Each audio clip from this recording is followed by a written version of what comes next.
अस्सलामु अलैकुम वरहमतुल्लाहि वबरकातुहू। अल्हम्दुलिल्लाहि रब्बिल आलमीन अस्सलातु वस्सलामु अला रसूलिहिल करीम। अम्मा बाद फ़अऊज़ु बिल्लाहि मिनश शैतानिर रजीम। बिस्मिल्लाहिर रहमानिर रहीम।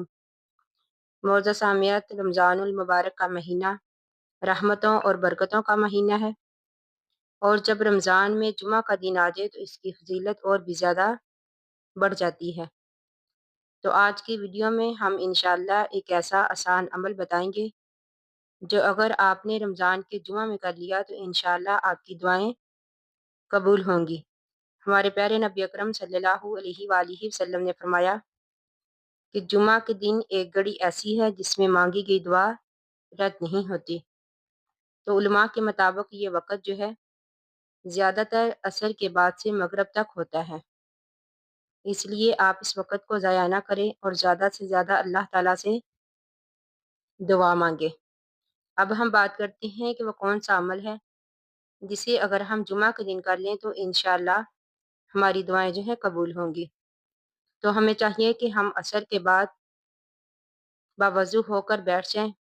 सबसे पहले दुरूद इब्राहिमी 11 मरतबा पढ़ें। उसके बाद ये दुआ पढ़ें, रब्बना आतिना फिद दुनिया हसनतन व फिल आखिरति हसनतन व क़िना अज़ाबन्नार। अगर हम चाहें तो इस दुआ को 3 बार भी पढ़ सकते हैं, 5 बार भी और 7 बार भी। इसके बाद दिल से अपनी हाजात के लिए दुआ करें, अपनी हर ज़रूरत अल्लाह के सामने रख दें, अपनी हर मुश्किल अल्लाह ताला के सामने बयान करें, इस यकीन के साथ कि वो अल्लाह ताला हमारी दुआओं को कबूल करने पर कादिर है। आखिर में फिर दोबारा से 11 मरतबा दुरूद इब्राहिमी पढ़ें। ये बहुत आसान अमल है लेकिन बहुत ताकतवर है।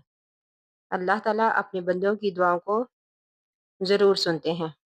अल्लाह ताला से दुआ है कि अल्लाह ताला हमें रमज़ान की बरकतें नसीब करे और हमारी दुआओं को कबूल करे। आमीन सुम्मा आमीन। आखिरु दावाना अनिल हम्दुलिल्लाहि रब्बिल आलमीन। अस्सलामु अलैकुम व रहमतुल्लाहि व बरकातुहू।